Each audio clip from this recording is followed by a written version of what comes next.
Hozir bir zo'r voqeaga guvoh bo'lib qoldim. Mana shuni sizlarga ham ko'rsatmoqchiman. Ofisda o'tirib zerikanimdan anhor bo'yiga aylanganib chiqsam, bir bola bu yerda turgan ekan. Hozir ham turibdi. 2 soatdan beri kuzatib turibman.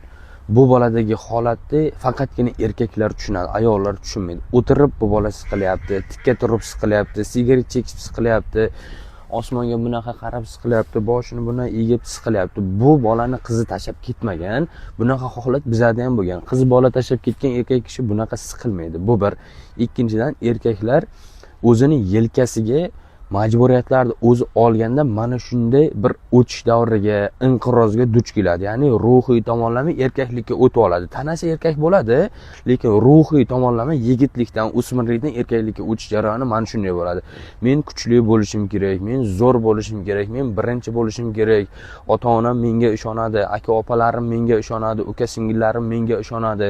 Men uy-joy qilishim kerak, mashina olishim kerak, uylanishim kerak, xotin bola chaqali bo'lishim kerak.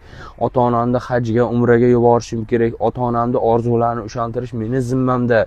Aka-uka, opa-singillarimni orzularini ushaltirish meni yelkamda deb o'zini yelkasiga majburiyat olib, haqiqiy erkaklik davriga o'tayotganda har bitta erkak xuddi mana shunday jarayonda inqirozni o'zini boshidan kechiradi. Bu narsalarni ayollar umuman tushunmaydi. Ayollar chunki boshidan o'tmagan tabib emas deydi-ku.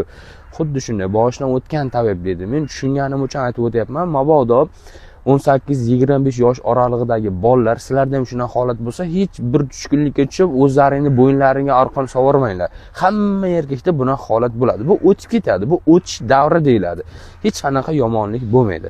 Gaplarim to'g'ri bo'lsa, hurmatli akalar, kommentariyada to'g'ri deb yozib ketsangiz, noto'g'ri bo'lsa, noto'g'ri deb yozib ketsangiz. Hammamizda mana shunaqa holat bo'lgan. Shaxsan o'zimda ham bo'lgan bunaqa holatlar.